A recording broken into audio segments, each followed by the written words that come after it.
So, Zach, I just got back from getting some trash bags so I can mow the lawn and pick up the grass, right? So that's what we're doing this week. We're mowing lawns and mowing moms. Jets season is here, baby.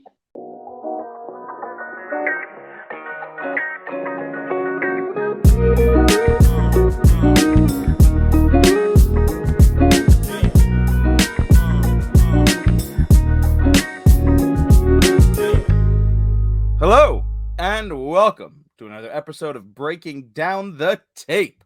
I'm Papa Smurph. And if you need me to mow your lawn or your mom, I said what I said. I'm Hector. Man, are you lucky Christy's upstairs, huh, bud? I know. She's on the Peloton. She got it's loud. She don't have to hear me. There you go, bro. Before we get into anything for this episode, before I even tell you what it's about, we're going to give you a word from our sponsors, because next Thursday, It's almost here. We are announcing the winner. You have just about a week left to enter into the sweepstakes. It's on Instagram. Like the Instagram post, comment, tag somebody in the comments. Make sure you're following us and Flask Cap. That's it. That's all you have to do to win. And then on Thursday on our live, we will be announcing the winner. In case you forgot what you are getting, you're getting a Flask Cap engraved Volster 22. I use that shit every other day. When you're drinking water with it, you can bring it to work like Hector and I do. You're getting the Matic 6. This is where all the fun happens with the fun button on top. Hashtag, wrong side, no last call. So this is where you put your liquor. This is where you can dispense the liquor from on top. Comes out the bottom there into your Volst. Works with other tumblers as well. You are getting a couple of stickers from Flask Cap and Breaking Down the Tape. And pachow! You're getting Breaking Down the Tape official merch. Let me move it over because it's backwards. There we go. Boom, cheddar. So that's all that you are winning, sent to you for free. No, nothing that you need to do other than send me your address so I can stalk you. And your debit card information and social security card number. And your dog's first name. And there you go. That's all you'll need. So just enter that's all I have, man. Go make sure you enter the damn giveaway. Let's go. You got a week, man. The season's almost here. Almost there. So excited. And for those of you who don't know, we always do lives. We used to do them every Thursday, but now I've moved, at least for the time being, to 11 to 7s on overnights, so I can do the first half of any game. So I'm hyped for that. So we're going to try and be live for every game. Hopefully Hector can join us as much as he can, because I know his overnights are a little bit longer than mine, but they do kind of rotate. So he's going to be joining us as much as possible. We won't only just do Thursdays either. We might do some Mondays. We might do some Sundays. Well, that's what I'm saying is I'm going to try and go live every week, get you in as many as you can, depending on your work schedule. I'm good for all the 1 o'clock and 4 o'clock games on Sundays. The Thursdays and the Monday night games are where it catches me. I'm only going to be able to hop in the Mondays and Thursday night games every other week, because every other week I have to work either the Monday or the Thursday night. But I'll try to make as many of those as I can. Like I said, I can make the ones. We'll get you once a week, no matter what. 100%. That's what I'm saying. And we do got the shiftiest of shifty hippos, Coles. Still, he was part of this whole thing. Down to join again. He'll be in there. We got the trio coming back. Try and get Chaz in there whenever Chaz takes 3 to 7 business years to respond. We've got James Braden, who will hopefully be joining us. We have a cast of guys. I know that we spoke to Robert Turbin in the interview, so hopefully if we can get a Thursday night Seattle game, we can get Robert Turbin on the live there. That would be awesome. But yeah, guys, this week it's going to be a really sweet and simple episode. I mean, we've got the NFL coming up next week. We'll probably do a week 1 preview next week before the games actually start. This week, we're going into some awards predictions. We're going to be talking about who might be winning MVP and all of that stuff.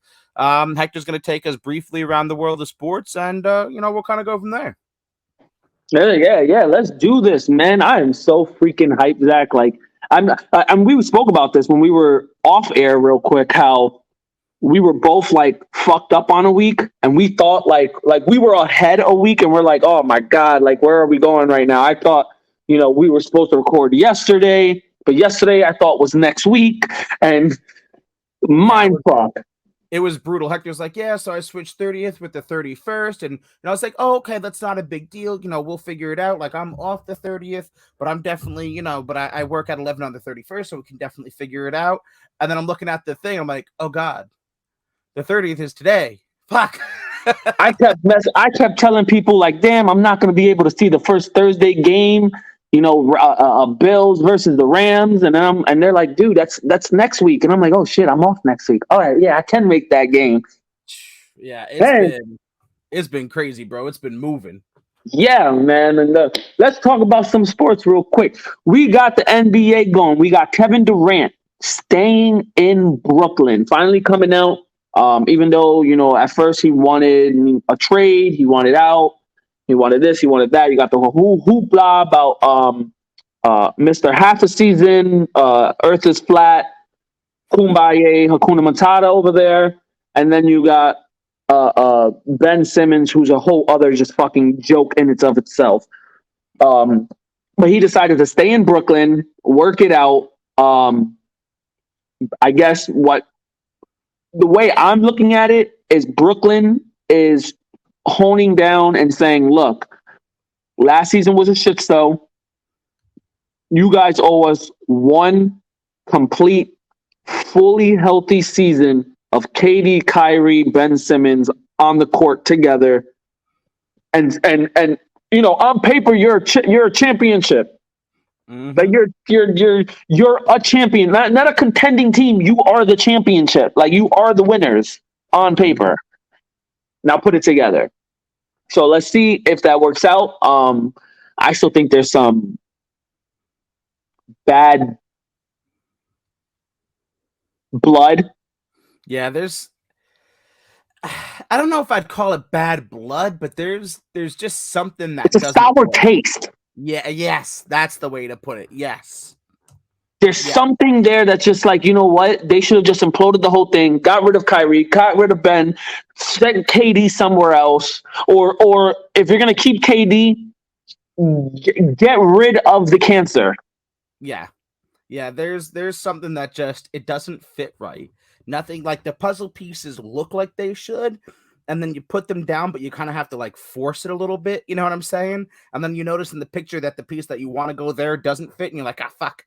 And it just doesn't. Then you realize the eyes looking like that. Mm-hmm. Yeah, yeah. Everything's all crazy over there in Brooklyn.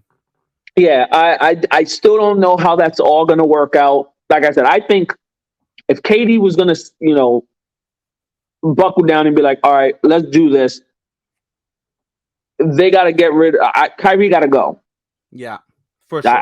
I think the issue there was between KD and I think KD started to resent Kyrie because he put in the effort to come to Brooklyn to team up with Kyrie to do this. Kyrie's not there to play. He's you've seen the frustration last season, so I think there's a little bit of a clash there. Yeah. And a little bit of a grudge between KD and Kyrie. Yeah, I agree. So I don't know how that's going to pan out next season. I mean, they'll probably still win games. They'll probably still make a playoff push. But this on paper godly dynasty that if you played on 2K would win the chip and go 82-0 is not. I don't see it going past next season. The Brooklyn Nets are a case study in why team chemistry is so important. Because you're right, on paper they should go 82-0, 80-2, something crazy, and just blow their way. Especially when they had James Harden. Exactly. But because there's no team chemistry, you put it perfectly. I think there's frustration with Kyrie's shenanigans. You know what I mean? We put in the effort to come here to make this team, to do this, to do that.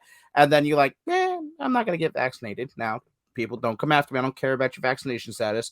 But in New York, you have to be vaccinated to play, whether you agree with that or not. Them's just be the rules. And you're like, nah, I'm not going to do that. Nah, I'm not going to go play these games because mental health. But then go to a fucking party and do this and do that. So, again, I'm not commenting on whether he's right or he's wrong. I'm just simply saying them's be the facts of the matter. And I think you're starting to see crack. Well, not starting to see. There's clearly cracks in the levee. So. What was it that we had said? I think it was about almost 2 years ago now. It's the what's that word? Passion. It's the passion of the game. He Remember just when we doesn't were have called it. He ridiculous? might love the sport, but to have the passion for it, he does not.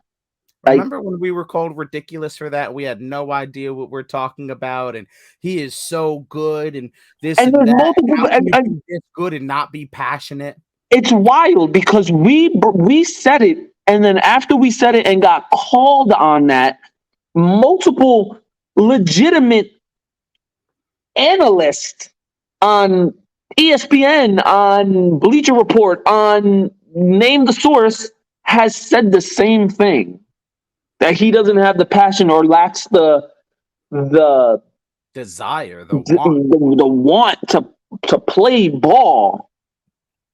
Yep. Like Crazy how you that you works. don't have that Mamba mentality. Crazy how that works. Wild. Wild. And then on Anyway, the other end, on the other spectrum of New York, the Knicks are over here trying to make every move possible to try to get Donovan Mitchell, but they won't give up excess amount of first round picks, and they won't give up top rookie prospects. So when I say top rookie prospects, it's kind of weird in basketball, so I'll kind of clarify that. They got two rookie guards last year, and Quentin Grimes, and I know they got a forward and Sims, and they had another guard. Can't remember his name right now. Excuse me. Um, Very good ball players. They started getting them in the lineup and some playing time later on in the season when they started getting away from the playoff run and all that stuff and not playing too well. These kids could ball. So on the push for Donovan Mitchell, the Utah Jazz wanted R.J. Barrett, Quentin Grimes, and like 6 first-round picks. mm-hmm. They have stood their ground. They're not giving up Quentin Grimes. Good. And they're adamant in not giving up R.J. Barrett, although they have given offers that added in R.J. Barrett in the deal. So they weren't like they don't want to give him up, but they made a couple offers with him in the deal to see if it'll work out. Ultimately, it didn't pan out, and R.J. Barrett signs with the Knicks for a 4-year, $120 million deal. The third $100 million deal on the Knicks roster currently between him, Brunson, and Randall. And I think one of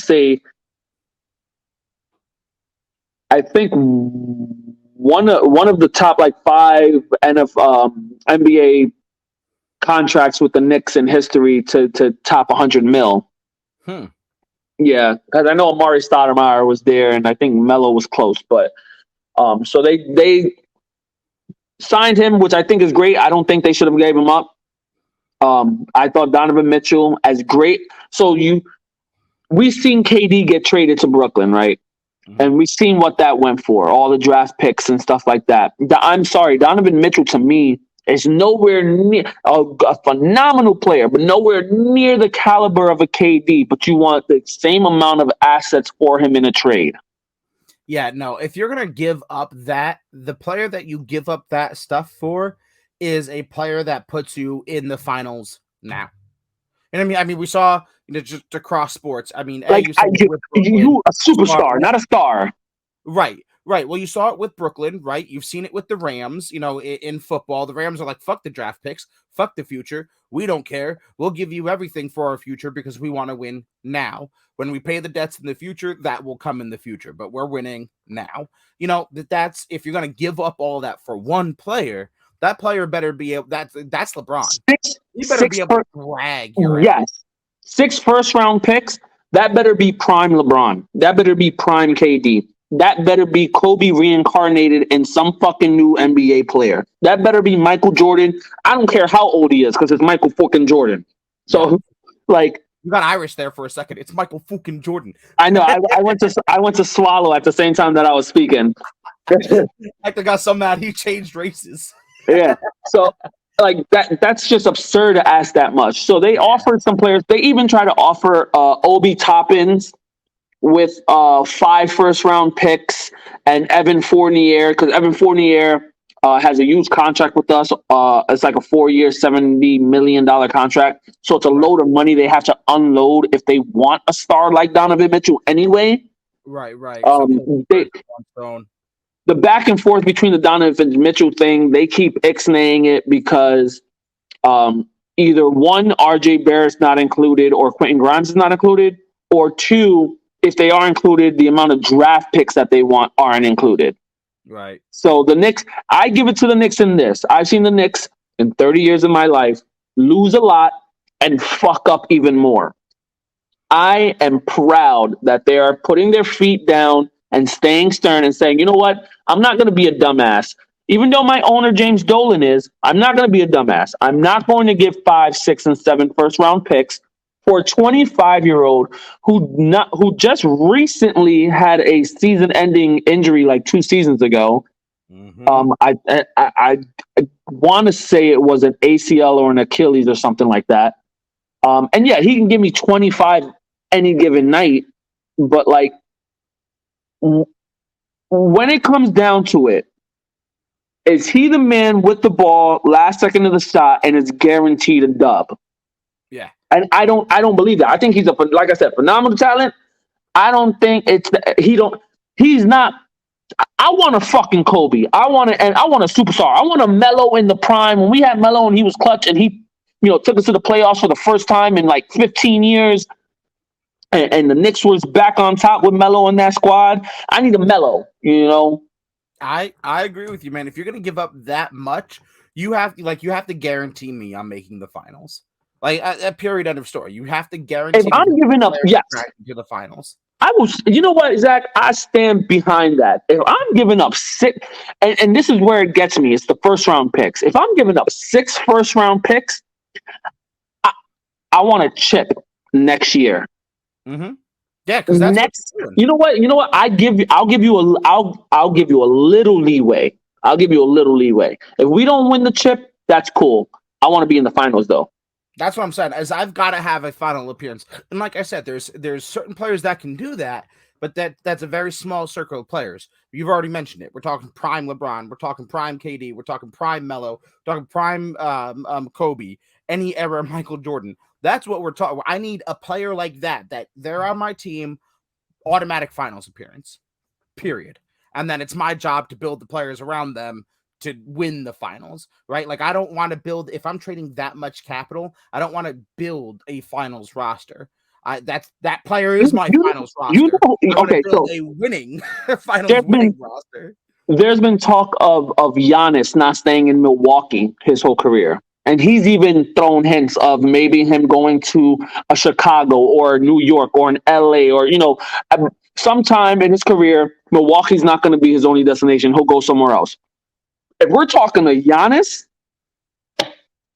the minute they said, this is what I want, where do I sign? Sure. Where do I sign? For Giannis, where do I sign? Donovan Mitchell, you're a great player, bro, but you're not Giannis. Yeah. Yeah, and I mean, look, as a front office, I Giannis get took a Milwaukee Bucks team that was straight fucking garbage and took him to the promised land. it. Mm-hmm.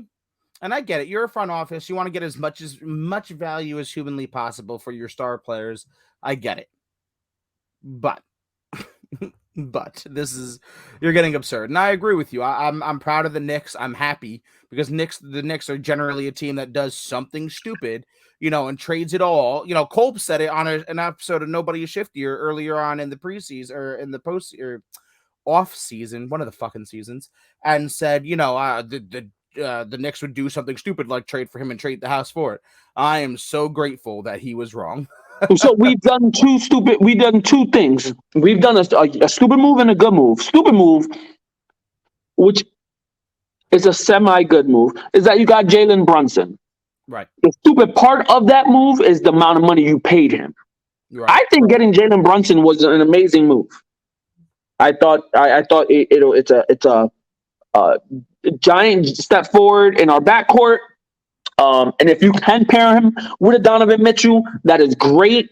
But paying him I think it was like 117 million or 14 million dollars, I thought that was absurd. I thought Yeah.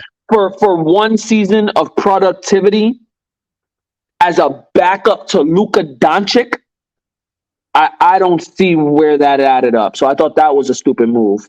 The pickup good, the money's no. This is a smart move where you're like, no, I'm not going to put the fucking the first thing you say, Donovan Mitchell, you're like, no, I'm glad you didn't do it. I'm glad you didn't fucking do it. I can't disagree there. I have no disagreements with you at all. Last thing on the Knicks, there are rumors though That the Knicks will win in 6? Knicks in that 6? the Knicks will win in 6. That Carmelo Anthony is interested in returning back to New York. Interessante. And I love Melo. I love the Melo since Syracuse. I love the Melo on Denver. I love the Melo even more when he finally got to New York. I take him. I think he should have never left New York and started to take. I thought he should have started to take a lesser role. I think that was his mentality back then. Is that he still thought he was that superstar, that lead guy. He didn't know how to take the seat back. Now I think he's grown. Bring him in, veteran presence to teach R.J. Barrett all the moves that Melo can do. And let's not pretend Melo is not a slouch. Yes, I agree. He can still ball. Yeah, I was gonna say he's a great veteran presence, but he's a great veteran presence that provides still high quality basketball. He is. I still stand by it, and I said what I said. That corner, 15 to 18-foot turnaround jumper is money, liquid gold. It is Melo signature. No one can stop it. It is just water. I agree. His shot, Melo, as he got older, did what Kobe did. He grew in the mind and was like, all right, I got to change my game because I'm getting older and I'm getting slower and I'm getting, all lethal shooter. Lethal shooter. I agree. I wouldn't hate for him to come back to New York at all. I'd like it. I like it. Oh man, I like it. Ooh. Then we go on and we got some baseball to talk about. We got Yankees still. They started to heat up. They won 5 in a row. They lost 2. They just put a little stomping on the Angels last night. But the big key of it all is Aaron fucking Judge. This man is just on an. And what I like was that the last tonight is the last of the series against the Angels. And the MVP race right now is Judge Ohtani. So it's nice to see them both, play. We didn't see Ohtani this series pitch. Sure. But he's hitting on all the games and stuff like that. So we've seen both guys hit homers in these series and put up. And then we've seen Mike Trout. So this is one thing I want to discuss right here. The reason I don't like the fact that people are blowing up Ohtani for MVP over Judge. That's one thing. When Judge should single-handedly, unanimously win the MVP.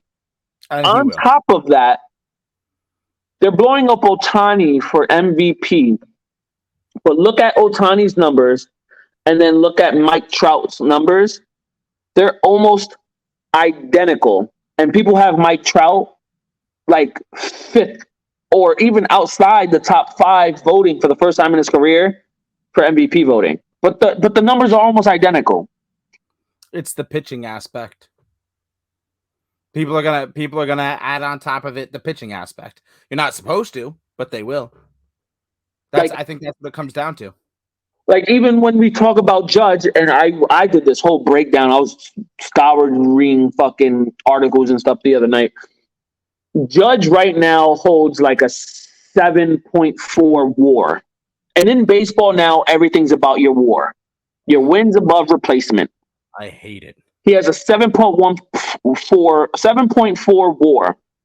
Ohtani, as a hitter and a pitcher, included as one, has I think they said it was a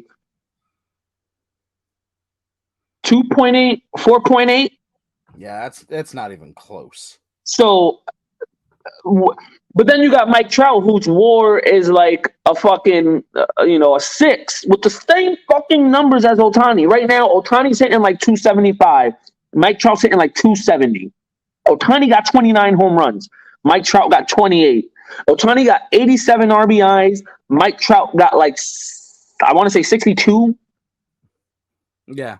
Like, my only question, and I hear what you're saying, as far as baseball comparing Mike Trout and Shohei Ohtani, and for me, it's because they're including the pitching. They're including the pitching, and they're getting dazzled instead of looking at the numbers like you. But only one of these three players is being mentioned with Roger Maris. So the man, Aaron Judge is gonna win if this is not a unanimous AL MVP, it's absurd. The man's hitting 297. First of all, let's break it down. He is 6'7", 285 pounds. Built like a brick fucking shit. Hitting 297, 51 home runs, 112 RBIs, over 100 walks, already has over 15 stolen bases, and only got caught twice so far this season. Which is absurd, because I'm not saying he's slow, but let's not pretend he's the fastest man on the planet. Like, he's just smart in the way he goes about stolen bases. Like, he needs to win MVP, Silver Slugger, Gold Glove, because the way he's been playing right field and center field he shouldn't be playing center field this way. They should be giving him the Cy Young just because he's owning pitchers. I mean, Jesus Christ. You know what? Speaking of the Cy Young, I don't like the fact that pitchers can go out and win the Cy Young and the MVP. Yeah, I think but the hitters can only go out and win the MVP. Yeah, I agree with you there. I think there's some... Which I get it. Pitchers can't go out and win the Silver Slugger. I mean, that's the batter's little... Yeah. But the Silver Slugger is not like the Cy Young. Yeah, no.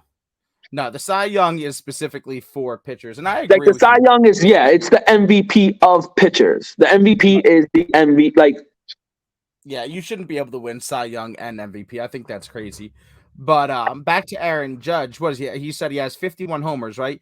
He's the only. Now, from what I saw this morning, and you can correct me if I'm wrong, he is the only player in history outside of Roger Maris to hit 51 home runs before September. And he's got a game tonight. So he's the 10th player ever with multiple 50 home run seasons.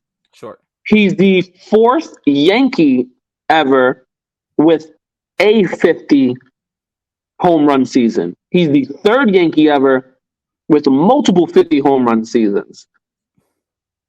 He's also, if I'm right, he's at 51. His career high is 52 in 2017. So he's already there. Yeah. He has 33 games to hit 10 home runs. Yeah, I was going to say, isn't it? Yeah, because the record is what, like 61 or something like that? 62? 61 is Roger Maris' Yankee record and is also the AL record. Gotcha. Now, this is a topic that I brought up with a couple other guys in the glide and stuff like that, and I want to bring it up to you, and I want to know your opinion on this. With the record being 73 from Barry Bonds, but we all know that there's might be a little asterisk on it because of the steroids. If it comes out later in the season or in the years that Aaron Judge is completely clean, never used steroids, and this season, let's say he hits 67 home runs, there is talk that because Bonds used steroids, that the 67 home runs or whatever Judge, if he passes Maris, that would be considered the official record because it was done cleanly, not using steroids. Nah, I don't fuck with that. You can put an asterisk next to Bonds all you want. You still got to hit a fucking baseball. Yeah, steroids help you get stronger, but they don't help you get faster. They don't help your hand-eye coordination. You still have to pimp that baseball. I'm sorry. You still, and you know what? I could be wrong. I'm not a doctor, but I firmly believe that Barry Bonds would have hit as many home runs even without the steroids. You can't convince me that steroids turn a single into a home run. And maybe I'm wrong. Maybe I'm just an asshole and you're like, what are you talking about? Of course they make you stronger. I don't care. When the ball's coming at you 90 miles an hour, it's already going to leave the bat at 90 miles an hour. I can't imagine steroids changed that many doubles, base hits, or flyouts to a home run. I just I can't. I kind of do. For a little research into the Bonds thing, which made me kind of doubt it, because I'm the same way. I'm not taking nothing away from Bonds. He's probably top two or three greatest players ever to play the fucking game. I don't care how you feel about the steroid shit. 100%. Barry Bonds, if it wasn't because of the steroid shit, would be the greatest player in baseball history. Inarguably, yeah, for sure. History, passing Babe Ruth. For History. sure. 100%. Because of the steroids, he's still top five. He's still top five. Agreed. I'm not taking nothing away from him from the steroid thing, from the home run thing. 73 is 73. I'm the same way. Yeah, My thing is, when I looked into when he took the steroids and how old he was, I was like, whoa, that's a big change. He went from hitting, 20, 30 home runs in his 30s to starting to take steroids. Now he's hitting his mid 30s, late 30s to his 40s, and he skyrocketed in his home like sky. That 73 home run season, he was like 43 years old. There's no 43 years old fucking player hitting 73 home runs. I think Tom Brady could do it. I'm sorry, Judge at 43 years old is not going down. He's not going to hit a 50 home run season. I'm sorry, it's not happening. Now you can make the argument to me that the steroids allowed him to stay healthier longer and compete at a high level longer, which They helped with the power too in the ball traveling. It does help because you're stronger. You're stronger and you're faster. Does it really? I mean, how far does steroids give you? Right? Is steroids worth 10 feet? 20 feet, 30? That's the hard part for me, is what is the distance that steroids is worth to you? You want to make the longevity and the healthy argument for me? Sure. But it as far as like it helps you hit it farther, obviously, yes. If you're stronger, you can hit it farther. I'm not denying that point. But like, is Barry Bonds on steroids worth 50 more feet than Barry Bonds without steroids? I guess that's my issue. See, like, I think I look at it kind of the ball hit because of I kind of look at it as how the way we spoke about the Hall of Fame episodes ago. You can't erase history because it's happened. It's history. It's part of history. He hit 73 fucking home runs. It happened. It fucking happened. He should be in the Hall of Fame. His career should be in the Hall of Fame. Everything he's done should be in the Hall of Fame. But there should also be like, all right, there's this fine line where, yes, this is part of history. This is what he did. But then again, not to not count it, but to be like, all right, he just acknowledged, yeah, he did kind of cheat to get there. And then this is the clean way. Like this guy did it clean. You know what I'm not. I hear you, right? Because you want to acknowledge history the way it should be, right? And you want to acknowledge, Roger Maris as of right now. But you could like you said, you could. Yes, he hit 73, but he used steroids. Judge hit 65, but he did it clean. Right. But he did it clean. The record is 73, but some people will say 65 because he did it clean. Right. I mean, look, one way or the other. So I guess my issue in the Hall of Fame, I agree with you. In the Hall of Fame, I could say, yes, this is the official record, and this is as Cooperstown, the unofficial record, right? Because we recognize steroids. But as far as like baseball history and baseball arguments and baseball statistics, I don't like the unofficial official. You know what I mean? Like I agree with that. baseball, I agree with that. the MLB record is 73. Done, period, end of story, no asterisks, done. That's it. Now, Cooperstown can have the argument that because they're not the MLB, you know, for everybody listening, they're their own separate Hall of Fame for baseball, not just the MLB. So if they want to have their own, yes, this is history. We are recognizing this. He still had to pimp 73 of them. He still had to send 73 Now, yards. mind you, he got walked a record 120, intentionally walked 120 times. Right now, and you know, yes, there is. Was it because of steroids? You can answer that question yourself, but we're gonna acknowledge this. And then Judge went out here and pimped 65, 67, whatever the deal may be. And this is our unofficial record because we believe in clean baseball. If Cooperstown wants to do that, I fuck with that. I rock with that. Cooperstown, you do you. But Baseball as a whole, it's Barry Bonds. Baseball as a whole should include every record from every single essence of the minute I get it if you want to talk about like Negro League to MLB because they were still two different entities. The minute everything became MLB, the record's the record. I don't care about what era you lived in, what steroid. I don't. The record is the record.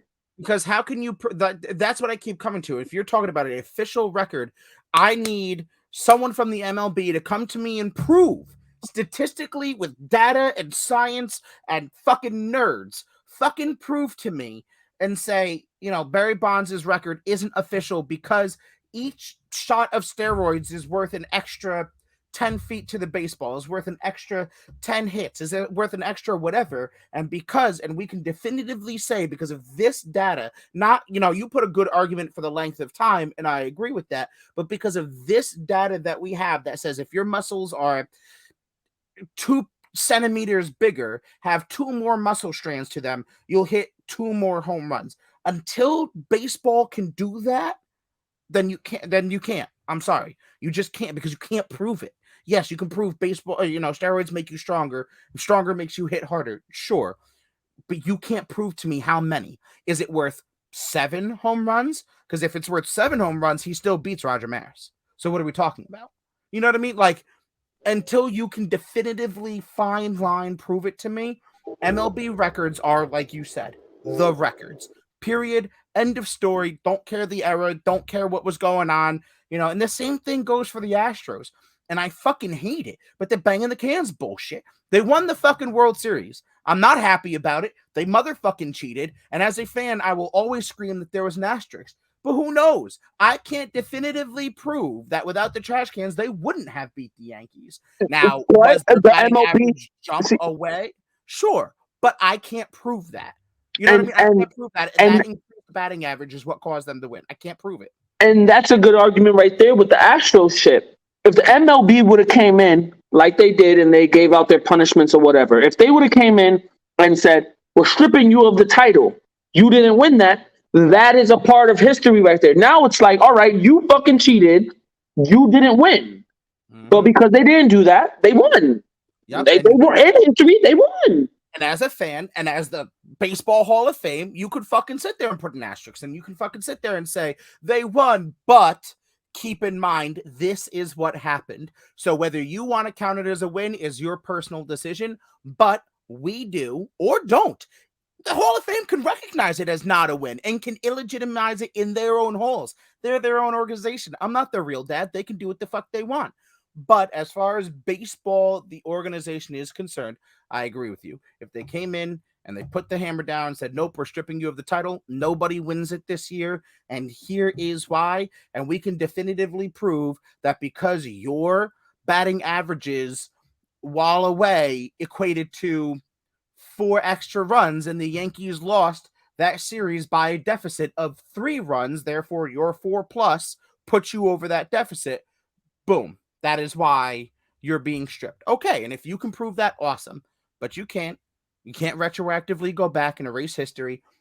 As a fan, you can do what you want. I'm not your real dad. I don't care. But baseball has to have official, this is what happened records. Can't put an asterisk in official records to me. You can't have official unofficials to me, personally. I like it. And that's all we got today for the sports other than football. Yeah, and I mean, speaking of, I want to do a quick segue before when we were talking about KD, but we were nowhere close because KD is staying in Brooklyn and Jimmy fucking Garoppolo is staying in San Fran, baby. What is going on? I thought, oh, so, okay. Call me out on it if I'm wrong or something, but isn't that the stupidest? Like, why would you put him through all that shit for him to sign and he's okay with it? Yo, it's Like, this is bringing 50 shades of crazy to me. you requested a trade. You knew that Trey Lance was going to be the starter since last season, and Jimmy G knew it. You were going to look for him to go somewhere. You ended up circle jerking each other, and he's like, "Yeah, I'll sit the bench." So yeah, this is crazy. So obviously, like the Niners and Jimmy came to the conclusion that Trey is the future, right? They told him that they were going to look for trade partners. They didn't let him see the playbook. They didn't let him practice with the team. Like he was out alone by the side. Jimmy has no idea what's going on in this offense right now. Like for everybody, he's like, oh, like he's a good backup. Yeah. And he hasn't spent the entire, like he hasn't been given the playbook. He has no idea. He has every much idea that's going on with the 49ers offense as we do as fans. He has no fucking clue what's going on. He doesn't know the terminology. He doesn't know shit because it's a new fucking offense this year. Because their offensive coordinator is now the head coach over at Miami. So they've got a new offense and a new The Mark Anthony looking dude. Yeah, he's got a fucking new quarterbacks coach, so he don't know shit now, right? They do all of this. They can't find a trade partner. And then, like you said, they're like, all right, well, we're going to cut you a deal that's super incentive laden based, but you're going to be the highest paid backup. And I guess you're going to be our backup quarterback for now. And Jimmy's like, yeah, fuck it. Cool. What? How can you not find a suitor? First of all, the Seattle Seahawks is over there having no one throw the football. You have Casper the Ghost over there throwing the fucking football. You have you couldn't send him to Houston. You couldn't send him to the Browns. What? The Jacoby Brissett is better than Jimmy Garoppolo. You couldn't send him to fucking. Well, I won't blame Jimmy if he was like, "Yeah, I'm not touching the Browns organization with your dick." Oh, you know what? Speaking of that, so A, I don't blame you, but B, in this new contract, there is a no trade clause. Yeah, I seen that. There's a no trade clause, and there was another no something clause. I've never heard of it before. Yeah. So he has to approve any trade that they do. So they basically, like, to me, it seems like they fucked up the entire offseason. And now, like, they made the best move possible, right? Because they freed up some cap space. They made his salary a little bit easier to offload to a new potential team, given any injuries or anything like that. But it's like, what are you doing here? Because having him, and I saw this tweet this morning or last night, and I fucking shared it to the group. You know, when Patrick Mahomes, they knew he was going to be the guy. Alex Smith went bye-bye. When, they knew that Dak Prescott was going to be the guy, Tony Romo went bye-bye. When This teams is a smart move for the Niners. The old guy is gone. This is a smart move for the Niners. Just think about it. They say Trey Lance is the future. If Trey Lance is the future, you need a backup. What happens if Trey Lance gets hurt and Jimmy G they would have traded away? Who's Trey Lance backup? Well, no, and I agree with you there. I think it's the smartest move. If Trey Lance goes out and either one plays like complete fucking garbage and shows that he should not be on the field right now, or two goes out and gets a freak accident, blows his knee out or some shit.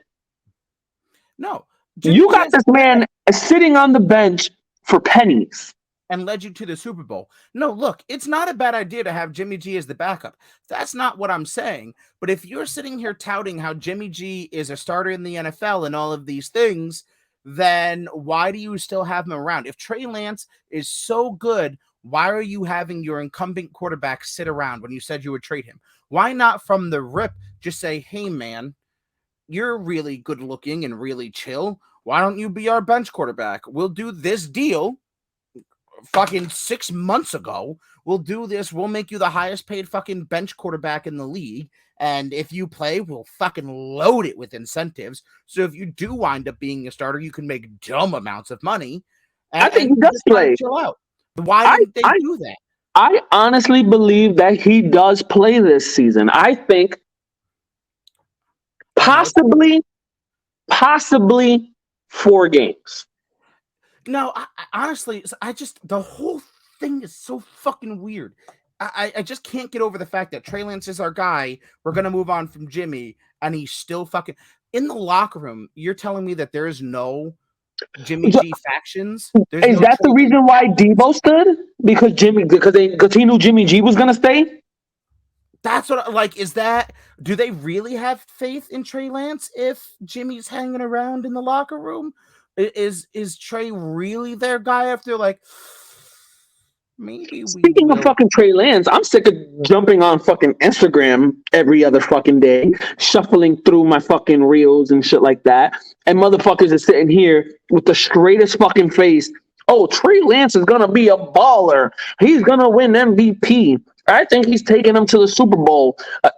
This, like, bro, the man has barely played college snaps, and you're gonna look me in the face with a like straight fucking face and tell me this man's taking your team to a Super Bowl?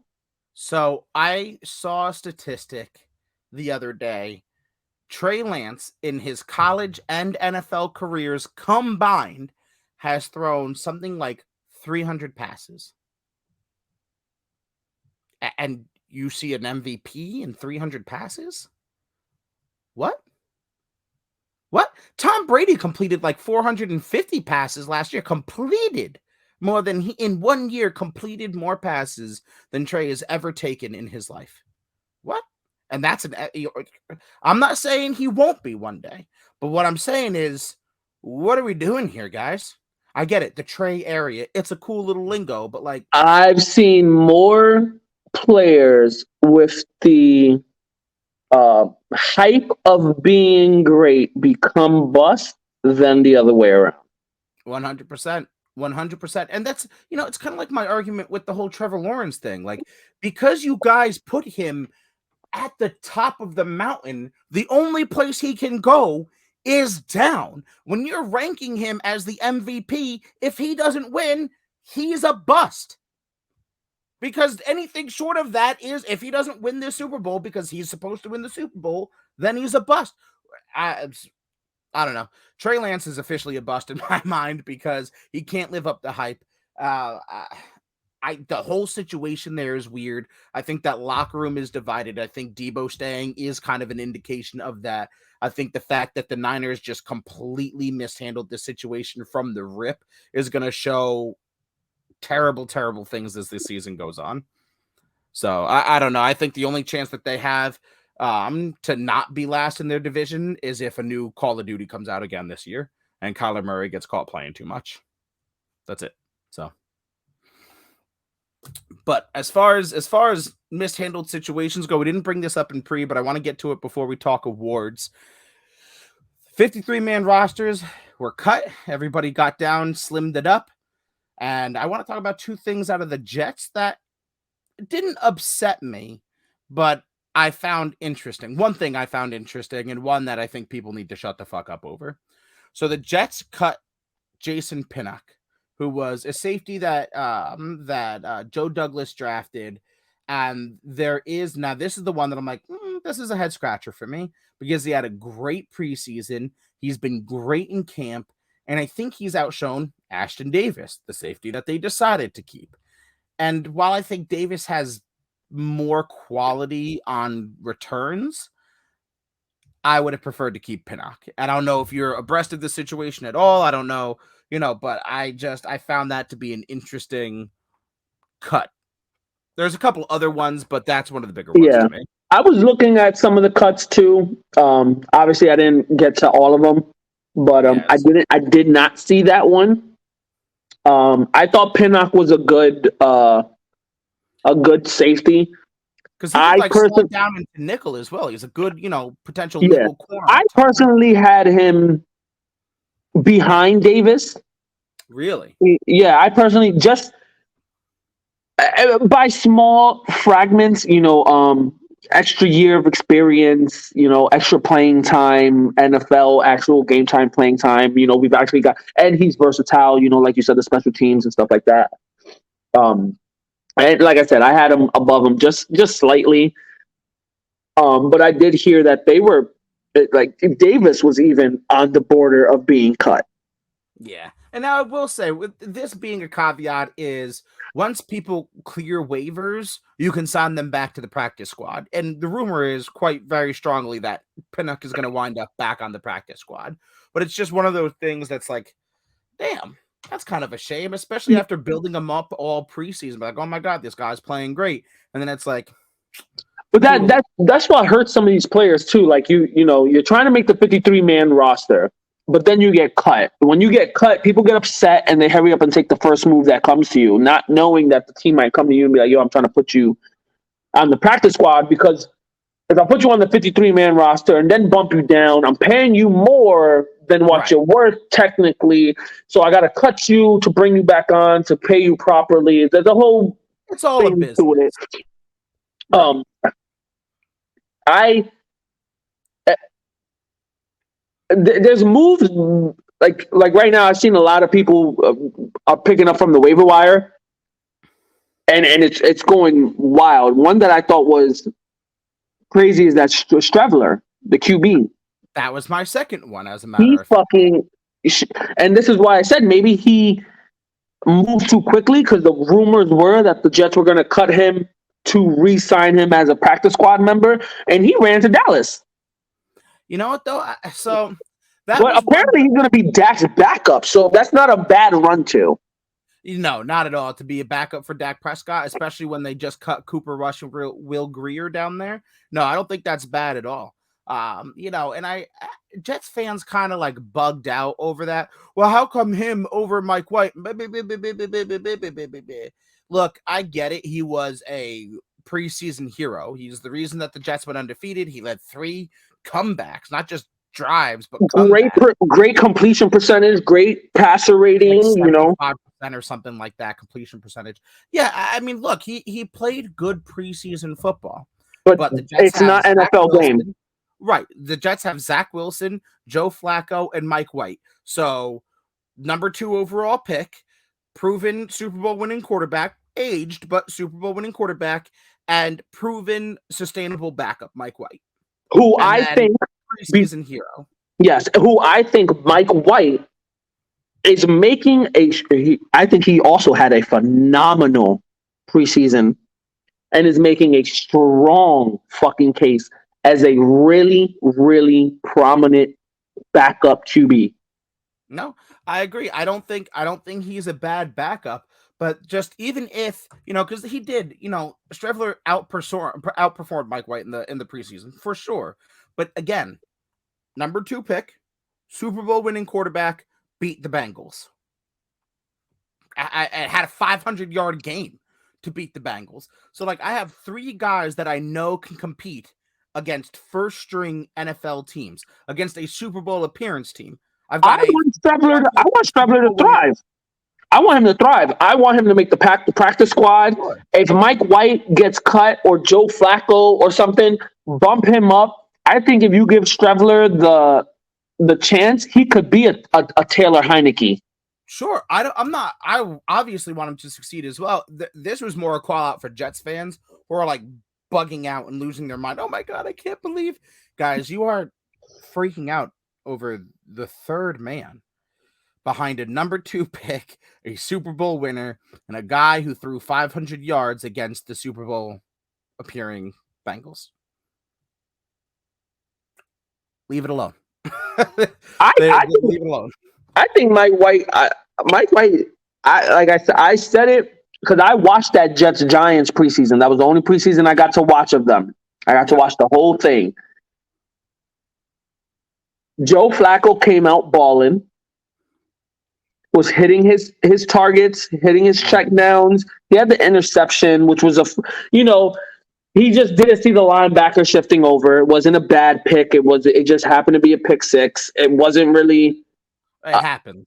Yeah, it just happened. It wasn't like, oh, you fucking Joe Flacco. No, it was just like, whatever. He played extremely well. Um, White came in, played extremely fucking well, and then Mm-hmm. Strubler came in and played extremely well. I think Mike White can be. If it wasn't for Joe Flacco, I'll stand by it. I said what I said. Mike White is a potential starter in the league, a middleman starter. I was gonna say he's more of a. I would see him as like a band-aid starter, like a He's a Davis middleman Mills starter. on the He's the Niners. one that you're like, oh, my QB tore his ACL for the season. I'm running Mike White for the whole season, and I think he puts up fucking good numbers. I'd Nothing rather, crazy, but you're not losing because of him. yeah. If I was Cleveland, I'd rather have Mike White over Jacoby Brissett. Personally, you can call me out on that. People can call me out on that. That's fine. But I'd take Mike White over Jacoby Brissett.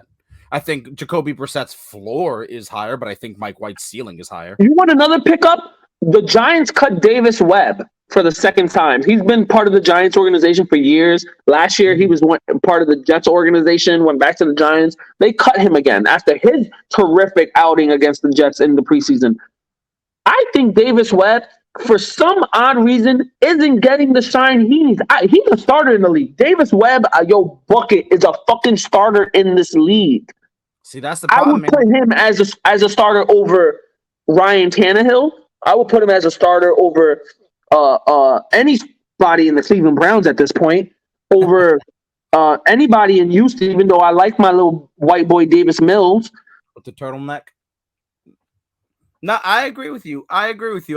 But the problem is when you only have 32 of your position, you have to be one of the top 32 at your position. You know what I'm saying? And that's hard when you don't get a shine, when you don't get a moment to actually prove whether you are or aren't. The world may never know. Speaking of, the world may never know. The world will know one day about the awards for the year. We're talking MVP, Oroy, D-Roy, Opoy, the whole thing. So, do you want to start? Or do you want me to start? Where are we starting? Do we? I mean, I figured we'd start at like MVP and then work. I mean, I got a little list. I'm not gonna show you the Let's names. do it. Let's hit your list. All right. So I'll start. I'll go all the way down through. So we've got MVP. I've said it before. I'll say it again. He's going back to back to back. We've got Aaron Rodgers. My case for this is it's not a dick riding case. The case is that he has nobody. He has nothing. He has two running backs and then hopes and prayers. So if the Packers do what they continue to do, 13-4, 15-2, 14-3, something like that, he wins MVP because he's dragging that offense, right? And I think that's a rational statement to make. So, and I think he very well can do that. Okay. Offensive Rookie of the Year. Wait. Let me do my. I'm gonna go with you, so I can have it off the top of my head. I feel you. Go ahead. So MVP, I said what I said. Justin Herbert. I don't Justin hate that. Herbert is going to win MVP. Here's my case. ESPN, not ESPN, the players voted for the top 100 players. Mm-hmm. Who was number one on the list this year? Thomas Edward Brady. Tom Brady. Tom Brady last year threw for 5,400 yards and league leading, 49 touchdowns? Mm-hmm. Something like that. Justin Herbert, and he's ranked number one. Justin Herbert was ranked 40th. 40th. He threw 5,300 yards, 100 yards less than Tom Brady, the same amount of picks, 16, and like 4 less touchdowns. Yeah, there was a lot of Tom Brady dick sucking going on in that NFL 100, but I do agree with you. Justin Herbert is going to win MVP. He's going to go out and throw a second in a row 5,000-yard season. He's going to surpass 40 touchdowns. He's going to stay under 15 interceptions. And he's going to make a career year out of Keenan Allen, Austin Eckler, and the fucking Chargers. Especially if the Chargers can come first in that division. That is a great argument. I don't disagree with you. So I've got Offensive Rookie of the Year, and I'm going Chris Olave. And my argument is if Jameis Winston can be healthy, and I'm telling you that Slanty McSlanterson still has injury concerns. He got hamstring issues right now. I'm saying even if we're talking Jameis Winston 30 for 30 season, because everyone likes to use that season. He balled out that season. Okay, he threw 30 interceptions. Okay, I hear you. He threw over 5,000 yards and 30 touchdowns. Balled the fuck out. And Jameis Winston has been a facilitator of some of the better receivers in the league. All right. So if it wasn't for getting hurt last year, I've got Jameis Winston healthy, and I've got Chris Olave losing his fucking mind. And I'm not as good as you. I'm not going to put numbers. I definitely think plus 1,000 yards. If he's going to win Rookie of the Year, he definitely needs to. We might even push 1,500. That might be crazy, but I think Chris Olave is going to lose his shit. Jameis Winston's going to have a 30 for 30 season that's going to make him lose his shit. So I've got Offensive Rookie of the Year, Chris Olave. Offensive, I don't hate it because Chris Olave, I think, is going to be the number one receiver in the Saints organization. Bonkers. Like you said, and I can eat my words. I was a Michael Thomas fucking lover. His receptions, when he's on the field, what he can do. Man hasn't seen a football field in like 2 seasons. Mm-hmm. Zach, Slanty McSlanterson it's done. I've been hating from the rip. Well, my offensive rookie of the year, and I'm staying a homer with it, is Breece fucking Grease Hall. Baby. Breece. And it's simple. And most people will agree with it. He's going to get force-fed the ball. He's going to get over probably 350 to 400, maybe more touches, depending on how the season looks with the splits with Michael Carter. If he comes out and balls the fuck out, he's going to take over the touches. If anything falters, they're going to give the touches to Michael Carter until he recovers and Breece Hall can, start to shine again. And someone eventually takes over as the primary back. Because I think this season is a test to see who's who between the two. And that's the reason I think that it hurts your case, is I agree with you, is I think they're going to run a 1-2, like pretty much 50-50, 60-40, very close split for most of the year. And I think that Breece Hall can be dominant, but I think he has to go fucking nuts. So my thing is that in his touches, he ends up showing why he should be the number one. And I've seen it slightly in that last preseason game. Breece Hall, after contact, bounced off, pushed forward. Michael Carter did it too, but not the way Breece Hall was doing it. Breece Hall once he hit that first layer, it was like a whole other Mack truck to push forward. Fair enough. On another note, Michael Carter is starting to see it. Slightly better pass catcher, but also slightly more likely to fumble the football. Fair point. I don't disagree. I think it's a little bit of a long shot for me simply because he's splitting touches. But I think if he goes as crazy as you want him to, he definitely has the potential. Here's my homer pick, and not in a way that you think. Defensive Rookie of the Year, I'm staying home. And it ain't Sauce Gardner. It's Michael Clemens. I think Black Air Force Energy himself. I think the fucking 6th round pick, 5th round pick, whatever the fuck he was.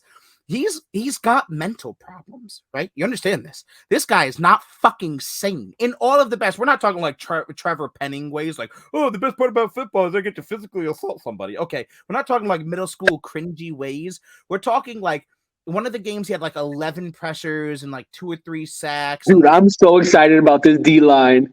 Bro, and they're like, so, do you think you had a good game or something like that? And he's like, no. Like one line, no. He don't. This guy exudes Black Air Force energy. I think he plays with a real chip on his shoulder. I think he's going to get the benefit of Quinnen Williams soaking up, pressure in the middle or soaking up blocks in the middle. You're going to get Lawson on the opposite end, soaking up pressure and soaking up double teams. I think Michael Clemens is going to be a fucking issue for the NFL. I think he's just going to be a problem, and I think he's winning Defensive Rookie of the Year. is that's actually a pretty fucking good pick. Um, I was kind of tossed between the pick also being a homer. So we're all staying on the Jets squad here. So offensive and defensive rookie of the year is probably coming out of the Jets, but not Mike Clemens. But I was tossed between Jermaine Johnson and Sauce Gardner. Okay. Now I'm going to pick Sauce Gardner. My thing for Jermaine Johnson is that everything you're saying about Clemens has just been so much more quieter on that other side of the football. And when it actually comes to something in his purely gut, something in my gut says that man is going to put up TJ Watt type numbers. Okay. But I'm going Sauce Gardner. Sauce Gardner hasn't allowed a touchdown in his college career, hasn't allowed a pass to be caught in the preseason so far, let alone be looked at. This man is going to be the shutdown corner. And Period. he has a deal with Buffalo Wild Wings for his own sauce that's coming out. So if you can't love that, I don't know how you can love anything in the world. Get myself a Sauce Gardner jersey. I don't hate it. My only counter to that is because I think he's going to be so dominant and not even looked at. His numbers, like, you saw Diggs last season with crazy numbers. I don't think they're going to fuck with Sauce. I think opposing quarterbacks are like, yeah, fuck off. Which is why, like a guy like Darrelle Revis never got, like, Defensive Player of the Year or something, because even though the numbers were great, they were so minuscule because they weren't going toward him. Right, because he had like 4 passes thrown at him the entire season. You know what I mean? Something crazy like. So that's my only counter, is that now smart people who watch football will be like, oh my God, he only had 1 interception and 4 pass deflections, but he was only thrown at 10 times all season. It's going to be like, Jesus Christ, that's shutdown. That's insane. No one puts up stats like that, so he's definitely the defensive rookie of the year. But, God forbid Stingley gets 8 interceptions and Sauce gets 1, but Stingley's thrown at 40 times throughout the year and Sauce is thrown at 5. People are going to say Stingley should win it because he's got the stats. That's the problem with the cornerback position, is if you're really good, you don't have any stats. You have no fucking stats because no one's even bothering throwing anywhere near you. So I know, like you said, with Revis, that was the big argument for some of his most dominant seasons. Well, he shut down so-and-so for 10 yards this game. Oh, but they were only targeted 1 time. The only reason I give it a little bit more to Sauce is because Revis is, in his defense, he was a pass defender. Sure. He wasn't going for the pick. He was going for the sure defend. I'm just going to knock the ball down and make sure that you don't catch it. Right. With Sauce, he takes a lot more risk. He will go for that pick. He will take that chance, and eventually, and it'll happen, he'll get burned. He'll get burned going for that pick eventually. It's going to happen. He'll have his rookie mistakes. He'll have his veteran mistakes when he gets into his veteran years. It'll happen when you take those risks. But not a Trayvon Diggs, like, leading the league in picks. Right. But I think he'll be one of the top backs when it comes to that. Okay. I respect it. I feel like he'll get, like, his stats, he'll be shut down, but he'll manage to get the picks that Revis didn't while also still getting pass defended. I can respect that. Offensive Player of the Year. This one was a little bit hard because I want to throw around like Devontae Adams. I think he's still going to go off, reunited with his old college quarterback. I think that's going to cause him to go off. But I know how slanted the league can be towards running backs. So, can Jonathan Taylor reproduce another year like he did? I'm going Derrick Henry. I think that offense obviously is built around him, but with the loss of Brown, with not really the best receiving weapons in the world over there, I think that they're going to lean on him now more than ever. I think coming back off of his injury, not that he was injured all season, but, coming back healthy this year, I think obviously he's got 2,000 yards on the ground guaranteed. He might even break the single season rushing record this year. If he comes back 100% healthy and he maintains the pace he was on last year, yeah, he might as well break them because he was on pace last year. Mm-hmm. He was. And I think In 8 games, he was over almost at 1,000 yards. yeah, and I think he's especially with at worst or at best the Titans receiving game did not get better. There you go, loving it. At worst, it got worse. So with it getting worse and Ryan Tannehill really not being able to prove much, it's going to be all on his back, and I think he breaks the rushing record and wins Offensive Player of the Year. Hot take for the Tennessee Titans: Malik Willis will be the starting quarterback by the end of the season.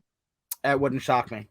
And I will say this, I'll double down on that. If Malik Willis becomes the starter by the end of the season, Derrick Henry will not win Offensive Player of the Year because Willis is going to be better at throwing the ball and they're going to spread it around. And he's actually a pretty good runner.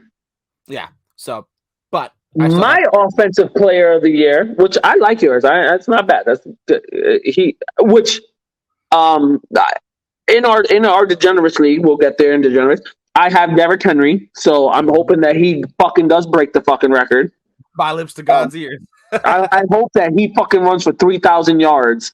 Yeah. My Offensive Player of the Year, I'm really, really tossed. I'm really in the middle, and it's kind of like a flip of the coin kind of situation.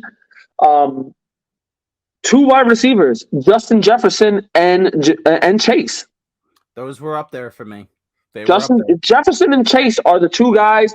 I'm giving the slight edge to Justin Jefferson because Chase with the Bengals, you got Joe Mixon, you got Tyler Boyd, you got weapons over there that kind of take away from the extra opportunities Chase would get, even though he's going to ball out. Justin Jefferson is that guy on the Vikings. Adam Thielen was the guy, disappeared, and now is like on most teams would be a number 1, but he's like a fucking, like I said, a Casper the Ghost on his own team. Mm-hmm. Justin Jefferson is going to be that. He's that dude.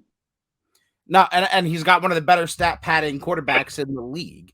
You know what I mean? Can't win you football games, but can definitely pad the stats for his receivers. And it hurts that your top 5 running back in Dalvin Cook can never stay healthy the whole season, so they have to throw the ball. Yeah, it's not a bad pick. I mean, anyone who would say Jefferson is a crazy pick is an asshole. So I don't have much of a comeback to that. Defensive Player of the Year, I know, again, just another simple, basic bitch pick. It's Aaron Donald. The dude's fucking absurd. He is just insane. It's not natural. He's not built on this earth. My backup is, again, basic white bitch, TJ Watt. But first of all, no one's competing at the level of these two. And I give it to Aaron Donald simply because he has to face more blocks. He has to fight off more. And whereas you can scheme TJ Watt to get less blocking pressure, you can scheme and fucking stunts and delayed blitzes and all of these things, whereas up in the middle you can't as much. So I've got it Aaron Donald. I would like to see Aaron Donald win another one just to be up in that realm. Yeah, to be in an ungodly realm, because he's right there with JJ Watt right now at 3. Mm-hmm. It'd be ungodly at 4. My Defensive Player of the Year, and I think you'll be shocked, Joey Bosa. Not. I am a little. Joey Bosa's the one on the Chargers, right? Yep. Yeah, Joey Bosa. His brother is Nick Bosa on the Niners. Correct. Oh, yeah, Joey Bosa. I think Joey Bosa on the Chargers wins Defensive Player of the Year. He puts up just slightly lesser numbers last year than his brother TJ. They weren't that far off. Yeah, TJ went off 22 sacks, and all that shit. Joey, I'm going to talk about TJ Watt. Nick. I knew what you meant. Yeah. Nick Bosa gets a lot of hype on the Niners. Joey Bosa is My comparison. So my comparison was to TJ with the sacks. I think Joey ended up with like 16, 17 sacks last year. Something like that, I believe. So, It was plus and then 15. and then you're gonna put Khalil Mack on the opposite side of him, In a division where they love to pass the ball, and he's going to get a lot of chances at the quarterback. while also having the highest paid and probably top five best safeties in the league, and Derwin James above you. I think Joey Bosa, especially with Khalil Mack on the other side, to take away the pressure on the line, goes off and gets himself a 20 sack season and gets Boy of the Year. It's not a bad argument. It isn't. Comeback player of the year, J.K. Dobbins. J.K. Dobbins, baby. I think he's going to come back with Lamar Jackson at the helm. You've got Isaiah Likely, who's in this tight end wide receiver role, who's going to take a lot of pressure off the running game. They're going to be signing Kenyon Drake. I think if he isn't already signed, he's going to be signed. I think he is signed. Okay. So, I think J.K. Dobbins is going to, because he started like his first, game and a half before he got injured, looking pretty good.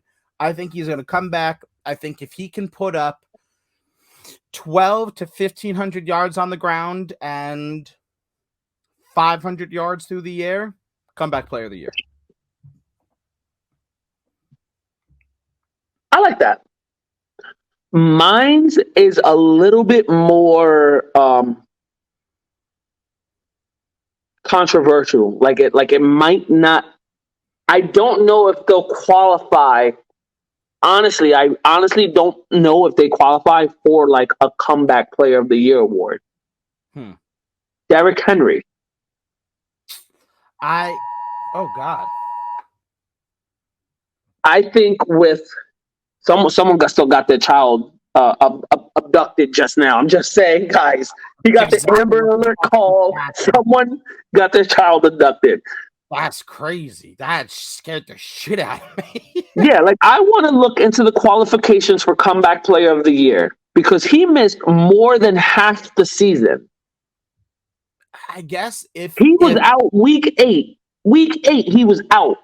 So he missed more than half the season. And if he goes out and does a historic number like you're saying he would for like offensive player of the year, he should also get comeback player of the year. I mean, that's valid. That's valid. I don't disagree with you in the slightest. At first I was going to say I don't think he'll qualify, but being out over half of a season, at minimum half of a season, I think should qualify. You can't knock him that halfway through the season he had a full season's worth of stats already. That's not his problem. That's what he's supposed to do. Right. Yeah, I think being out half a season would qualify. I would accept that answer. I want to look into that actually. I want to look up what's the qualifications for comeback player of the year. Like do you have to be out a certain amount of time? Right. Is there set qualifications or is it just, hey, we agree that this guy should win it? You know what I mean? Like, I don't know. This guy either missed the season or played really shitty and now he did awesome and he wins. Right. Yeah, no, I don't disagree with you. And for coach of the year, I've got Todd Bowles, first-year head coach. Well, not first year in his career, but first-year head coach down in Tampa Bay. And the reasoning is extraordinarily simple.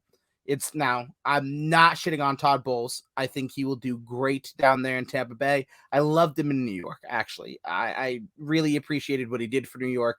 I obviously wish he could have done better, but I do like Todd Bowles. But it's the same reason that Adam Gase was the number one offensive coordinator in the National Football League. Adam Gase had Peyton Manning. You don't really need to coach your offense when you have Peyton Manning. Todd Bowles has Tom Brady. I know that there's drama going on right now. I know he doesn't really look into it. People are speculating. He didn't really look right coming back from his 11-day vacation, whatever the deal may be. It's still Thomas Edward Brady. When you're the head coach of Thomas Edward Brady, you're not really the head coach, right? You just kind of like, hey, Tom, go do your thing. You're pretty much the defensive coordinator at that point. So And Todd Bowles is a great defensive coordinator. So with that being said, Todd Bowles, they're going to win 14-3. Now, the only like nicks against them is the Buccaneers have been receiving success lately. What happened to Arians again? Why is he out? Mm, mm, I like mm. totally forgot. He stepped down and now he's the senior football advisor. But I do think Oh, that the I totally timing is forgot about all that. He did because Brady wasn't coming back. He did the whole step down, and then Brady came back, and it's very interesting because Brady was retired and then Arians out of nowhere stepped down and Brady was like, crazy, I don't want to be retired anymore. And then it comes out that the Miami Dolphins were involved in tampering and trying to bring Brady and Sean Payton in their final seasons at the Saints and the Patriots, respectively, and fired their head coach where they tried to pay him to lose. And I think it's all fucking connected.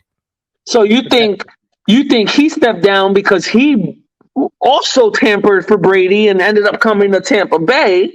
I think Bruce Arians was involved in some way, shape, or form, and he knew the hammer was starting to come down, and he knew Brady didn't like him, whatever the deal may be. Because remember, there were rumors that him and Bowles and whoever the offensive coordinator was had the game plan. Byron Left Leftwich, which yeah, had the game plan all fucking down, and Arians would come in and say, "Hey, each of you can take the shaft, you can take the left nut, you can take the right nut, can suck my dick. We're not doing that. We're doing this."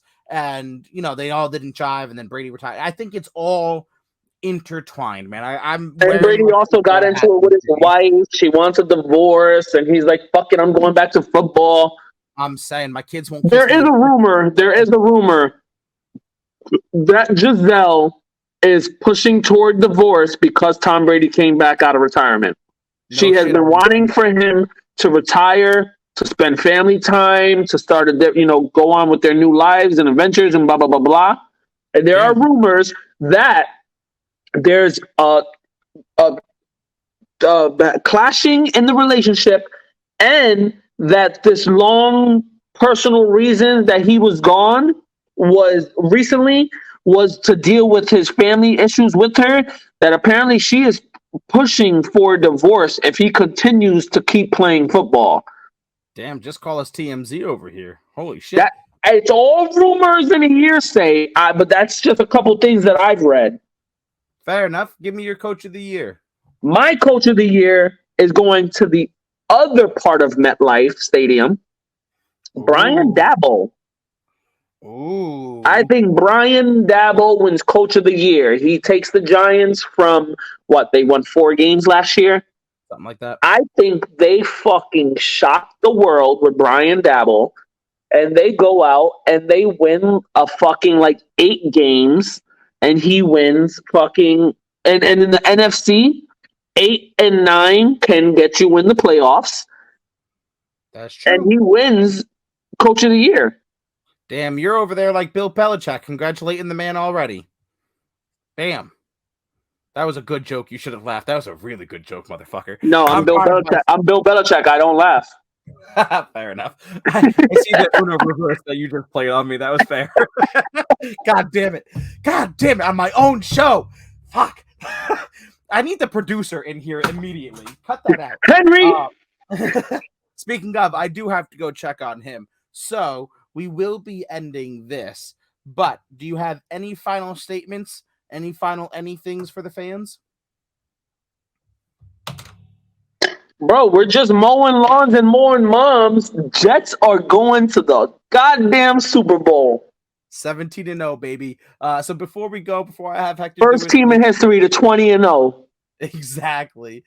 Before I let Hector do his thing, guys, the socials up there, do that whole thing. We are on Patreon. I've added to our link tree. 32 preview articles are out, plus one college article. Jimmy will be writing our college articles. I'll be writing NFL articles. Everything is free.